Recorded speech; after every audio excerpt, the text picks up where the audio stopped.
नमस्कार मित्रों, मैं आपका astro friend astro divine light की बेसिक एस्ट्रोलॉजी क्लासेस में मैं आप सभी का बहुत बहुत हार्दिक अभिनंदन करता हूं। मित्रों, आज हम तीसरी महत्वपूर्ण संबंध के बारे में आपको बताने जा रहे हैं। जी हाँ मित्रों, महादशानाथ एवं अंतरदशानाथ के संबंध के बारे में हमारी ये श्रृंखला जो है वो चल रही है। मित्रों, आज उसी श्रृंखला के अंतर्गत हम त्रीर एकादश संबंध, जी हाँ मित्रों, तीसरा और 11वां संबंध, जब महादशानाथ और अंतरदशानाथ का तीसरा और 11वां संबंध बनता है मित्रों, तो इस तरह के संबंध को हम त्रिर एकादश संबंध कहते हैं। जी हाँ मित्रों, तीसरा भाव जो होता है वो हमारे एफर्ट का है, हमारे पराक्रम का है, हमारा छोटे भाई का है, हमारे पड़ोसियों का है, और हम जो जोखिम उठाने का या जो रिस्क उठाने का जो हमारी जो कैपेबिलिटी है, जो क्षमता है, उसको ये तीसरा भाव जो है वो इंडिकेट करता है मित्रों। और 11वां भाव क्या है मित्रों? 11वां भाव हमारा गेन्स का भाव है। 11वां भाव जो हम एफर्ट्स करते हैं, जो हम कर्म करते हैं, उसके फल का भाव होता है। ठीक है, तो इस संबंध से आशय यह हुआ मित्रों कि ये जो है मंगल और शुक्र जो है वो नैसर्गिक रूप से एक दूसरे के शत्रु होते हैं मित्रों। और यहाँ पर हम मंगल और शुक्र की यहाँ पर युति हम देखते हैं, यहाँ पर मंगल और शुक्र की युति हम देखते हैं मित्रों। तो मंगल और शुक्र का त्रि एकादश संबंध है। क्यों? क्योंकि शुक्र से यदि हम मंगल को काउंट करें 1 2 3, और यदि हम मंगल से शुक्र को काउंट करें 1 2 3 4 5 6 7 8 9 10 11, तो जी हाँ मित्रों, तो मंगल और शुक्र की जो युति है उन दोनों में महादशानाथ और अंतरदशानाथ में तीसरे और 11वें का संबंध है। जी हाँ मित्रों, तो इस संबंध की व्याख्या हम इस प्रकार कर सकते हैं मित्रों, क्योंकि तीसरा भाव हमारे एफर्ट का है और एकादश भाव जो है वो हमारा गेन का भाव है। इसका मतलब ये है कि जातक के जीवन में स्ट्रगल बढ़ जाते हैं, क्योंकि ये बाधा का भाव है। तीसरे भाव को हम क्या कहते हैं? त्रिशडाय भाव कहते हैं। ये जो है बाधा पैदा करते हैं। हम जब भी कोई काम की शुरुआत करते हैं तो बार बार बाधा और असफलता प्राप्त कराते हैं मित्रों, क्योंकि कोई भी काम में जब हमें असफलता मिलती है,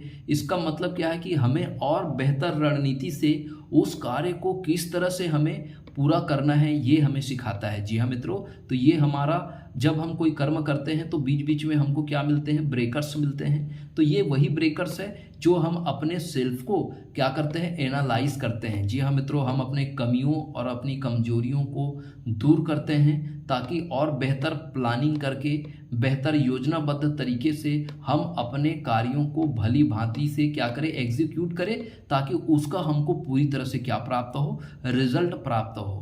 अर्थात कहने का आशय यह है मित्रों कि हम जितना मेहनत करेंगे किसी काम को करने के लिए, कोई प्रोजेक्ट को कंप्लीट करने के लिए, कोई टारगेट को अचीव करने के लिए, हम जितना ज़्यादा पूरे मेहनत, शिद्दत, समर्पण भाव से अगर हम मेहनत करते हैं, कर्म करते हैं मित्रों, तो निश्चित रूप से हमें क्या प्राप्त होगी? सफलता प्राप्त होगी, हमें गेन प्राप्त होगा। तो निश्चित है कि हम जितना मेहनत करेंगे, जितना हम एफर्ट लगाएंगे, उतना ही अच्छा हमारा क्या होगा? कर्म होगा। और जब हमारा कर्म अच्छा होगा तो कर्म का फल भी हमें पॉजिटिव ही मिलेगा मित्रों। तो इस तरह से ये जो संबंध है मित्रों, ये हमारे कर्म पर आधारित होता है और हमारे प्रयास पर आधारित होता है। जो हम जोखिम उठाते हैं मित्रों, उन जोखिम का ये कारक होता है। तो जितना ज़्यादा हम अपने जीवन में एफर्ट करेंगे, जितना ज़्यादा हम पराक्रम करेंगे, उतना ही बेहतर हमारा क्या होगा?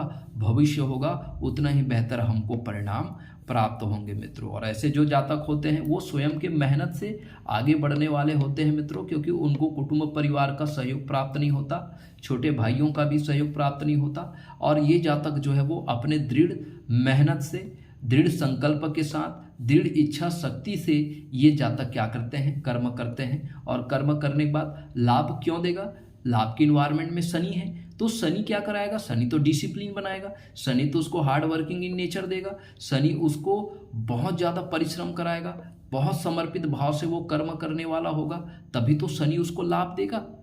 तो इस तरह से महादशानाथ और अंतरदशानाथ के जो संबंधों की व्याख्या की जाती है मित्रों। तो यहाँ पर यदि हम पंचधा मैत्री की बात करें, नैसर्गिक रूप से मंगल और शुक्र जो है एक दूसरे के शत्रु है, लेकिन यहाँ से तीसरे स्थान में होने के कारण ये दोनों सम हो जाते हैं मित्रों, महादशानाथ और अंतरदशानाथ। तो यहाँ पर निश्चित रूप से जातक को अपने पूरे एफर्ट का उसको क्या मिलेगा, फल मिलेगा। जी हाँ मित्रों, अगर ऐसे जातक अगर विदेश में जा कर के अपने जन्म स्थान में जा कर के यदि वो मेहनत करते हैं तो निश्चित रूप से जातक को सफलता प्राप्त होती है, जातक को एफर्ट्स जो है वो प्राप्त होता है।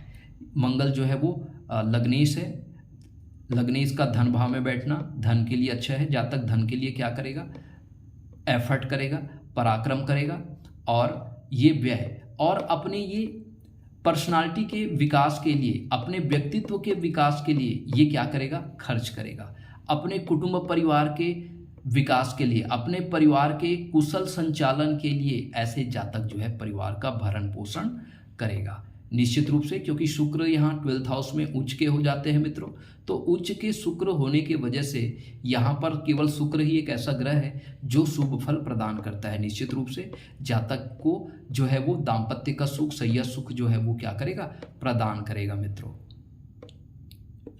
चूंकि शुक्र इस कुंडली में प्रबल मारक है और प्रबल मारक होके ये उच्च है, तो कुछ समय ये अपने जीवन साथी से भी ऐसे जातक जो है वो दूर हो सकते हैं, या जीवन साथी से ये दूर रहकर ही ये जातक जो है सफलता प्राप्त करेंगे। या हो सकता है जातक की कोई गवर्नमेंट जॉब होगी, उसको अपने पत्नी से भी दूर रहना पड़ सकता है, इनकी पत्नी भी जॉब में हो सकती है।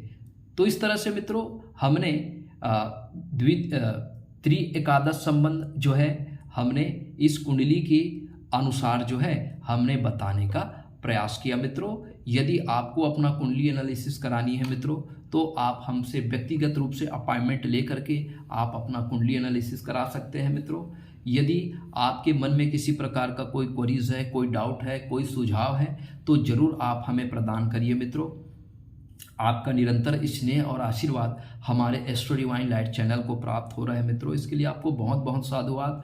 आप बहुत धैर्य और शांति से हमारे सारे सेशन जो है आप आत्मसात करते हैं मित्रों। परमात्मा आपको दीर्घायु प्रदान करे, परमात्मा आपको निरोगी रखे, परमात्मा आपकी मनोकामना पूर्ण करे मित्रों। इसी शुभ और मंगल कामनाओं के साथ अब आपके एस्ट्रो फ्रेंड को इजाजत दीजिए मित्रों। नमस्कार, प्रणाम।